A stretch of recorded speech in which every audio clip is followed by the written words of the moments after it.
그래서 이케아? 굳이? 이케아 굳이. 하지만 우리 집에는 이케아 스툴이 있어요. 저도 이케아 직장이 있어요. 이거 안 살 수가 없어. 안 살 수는 없는데 다른 하지만 것도 굳이? 다른 것도 있다. 굳이?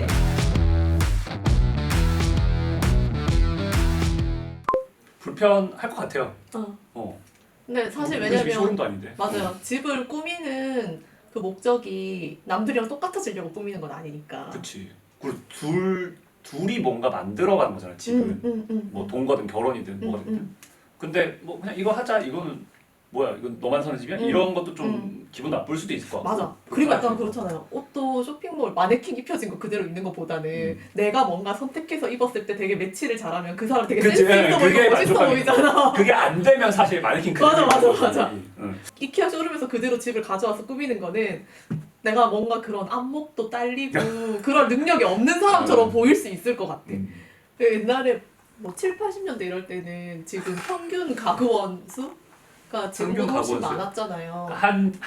한 가구에 네. 몇 명이나 사냐? 네. 보통. 그게 뭐 서울이랑 지방 다 합쳐서 거의 5, 6명 정도 됐던 걸로 기억해요, 저는. 언제쯤이에요? 70년대? 70년대. 그러니까 이게 한 집에 6명 90년대로 살아. 넘어오면서 이제 핵가족이 아. 더 본격화되기 시작하지. 사실 그전에는 되게 대가족 형태가 많았잖아요. 1인 가구가 늘어난 거는 2000년에는 한 15.5%? 통계청 자료에 따르면 그렇게 가다가 지금 2017년에 28.7%. 1인 가구가? 네. 거의 2배가 늘어난 거예요. 한 20년 그러니까 사이에. 거의 30%가 1인 가구라는 거잖아요. 그쵸. 지금 2020년은 30%.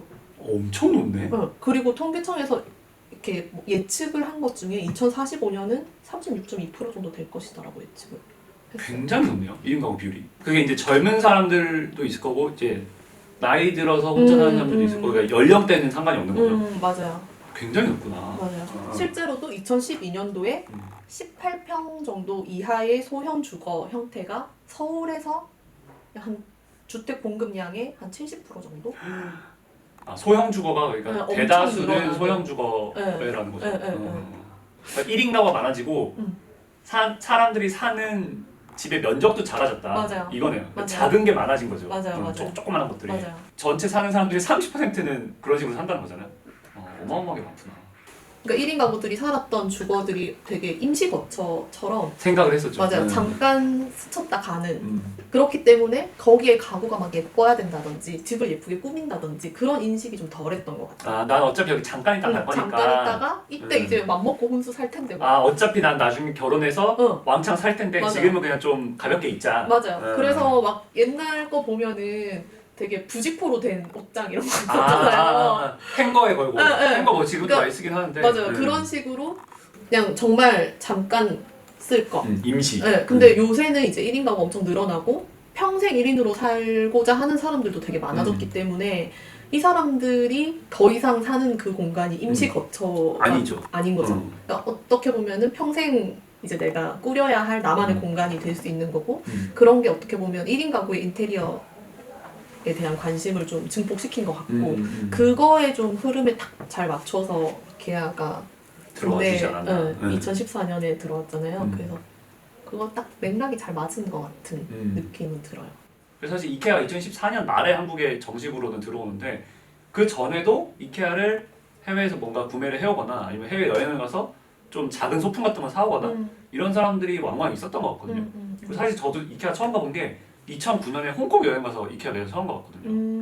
그때는 이제 이케아라는 브랜드만 알고 매장을 가서 되게 신기했었거든요. 가구를 이렇게도 파는구나. 엄청나게 큰 매장에. 그래서 사실은 우리나라 사람들한테도 이케아처럼 가구를 좀 쉽게 막 어마어마하게 큰 소파를 사는 게 아니라 그냥 집에 좀 심플한 벤치를 놓는다든지 맞아요. 이런 식의 좀 필요가 있었던 게 아닌가? 그런 생각이 들어요. 이케아가 그 시점에서 한국에 진출을 해서 그런 걸 좀 해소를 해주는 면이 있는 것 같고.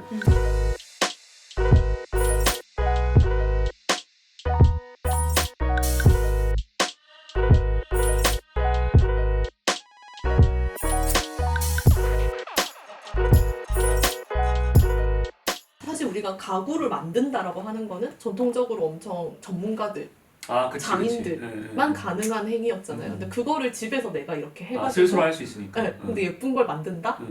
그것도 되게 좋은 포인트였던 것 같아요. 그러면서 뭔가 이렇게 소소한 성취감 같은 맞아요, 것도 느낄 수 맞아요. 있는 것 같고. 맞아요. 네.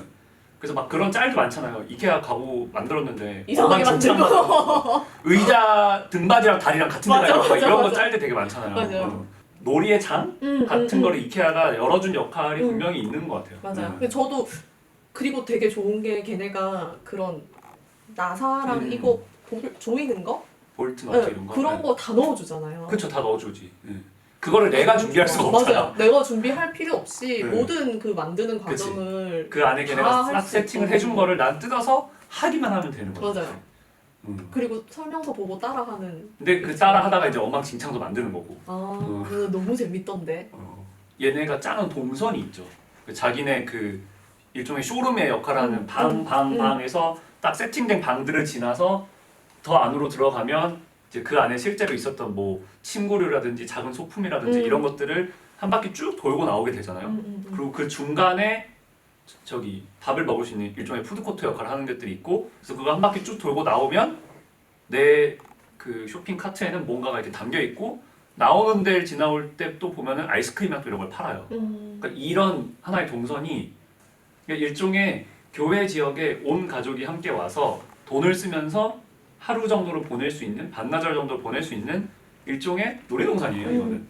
근데 거기서는 롯데월드가 꿈과 환상, 뭔가 로티로리의 꿈과 환상을 주는 거면, 이케아는 아름다운 집, 이상적인 가정, 당신만의 라이프 스타일을 온전히 누릴 수 있는 너만의 집, 너만의 공간, 이런 환상을 팔고 있는 놀이동산인 거지. 놀이터를 만들어준 거예요. 그 놀이터의 환상을 집에 가서도 조립을 하면서까지 연결될 수 있게, 이런 식의 하나의 라이프 스타일에 대한 스토리를 연결해준 역할을 했다고 생각을 해요. 그거를 너무 잘 팔고 있고, 맞아요. 5, 6년 전부터 많이 한국에서 이슈됐었던 뭔가 북유럽의 라이프 스타일이라든지 노르딕 디자인 이런 게 같이 붙으면서 이건 한국에서 없었던 생활인 것 같아. 한국에서 없었던 라이프인 것 같아. 이게 셀링 포인트가 적절하게 먹혀 들어간 게 아니었을까. 이케아는 어떻게 보면 같은 쇼핑이긴 한데 뭔가 전시를 보는 느낌도 들고 쇼룸이 있으니까 그쵸. 전시를 보는 느낌도 들고 뭔가 이렇게 새로운 디자인에 대해서 선진 우물을 센스를 좀 키워주는 그런 활동처럼 느껴지기도 하고. 전 어차피 소비자의 입장에서 생각을 해보면 이케아가 보였던 그 스타일, 그리고 구매하는 방식이 어쨌든 나한테는 선택할 수 있는 새로운 옵션이 돼줬고, 그 이후에 이케아 좀 더 저렴한 가구들의 브랜드가 또 많이 생기기도 했고, 소비자 입장에서 보면은 그냥 선택지가 넓어졌어요. 그래서 그 면에서 보면은 저는 되게 긍정적인 역할을 했던 것 같아요. 이케아가 5, 6년 전에 한국에. 맞아요. 근데 그걸 또 조금 더 생각해 보면 2010년에 한국에서 그러면은 이케아가 그러면 집을 꾸밀 수 있는 모든 방법일까? 라고 생각해 보면은 그거는 또 아닌 것 같아요. 그 5, 6년 사이에 우리나라 인테리어나 이렇게 가구 시장도 많이 바뀌기도 맞아요. 했고, 또 이케아 말고도 또 다른 디자인을 보여주는 브랜드도 있고, 오늘의 집 어플 같은 것만 봐도 그 안에서도 사실 되게 다양한 일종의 사람들이 꾸며놓은 쇼룸들을 쉽게 볼 수 있잖아요. 맞아요.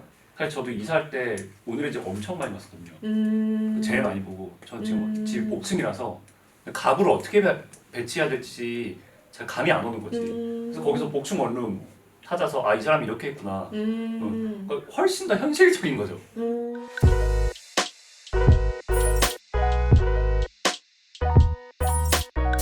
2014년, 15년의 이케아랑 지금 우리가 받아들일 이케아랑은 또 다르잖아요. 굳이 이케아? 지금? 맞아요. 2020년인데? 맞아요. 너무나 안정적이고 무난한 선택이기 맞아. 때문에 그게 사실은 그게 오히려 이 사람한테 챌린지가 안 될 수도 있을 것 같아요. 맞아요. 꼭 저기 가서 다 사야 돼? 딴 거 좀 더 알아보고, 뭐는 이케아에서 살 수도 있고, 다른 건 여기서 살 수도 있고, 좀 그렇게, 그럼 둘이서 그렇게 좀 집을 맞춰가는 재미가 있을 수도 있잖아요. 이걸 여기저기서 맞아, 살면서 알아보고. 맞아요. 오늘의 집도 보고, 근데 오늘의 집 보니까 오늘의 집이 다 똑같이 생겼어요.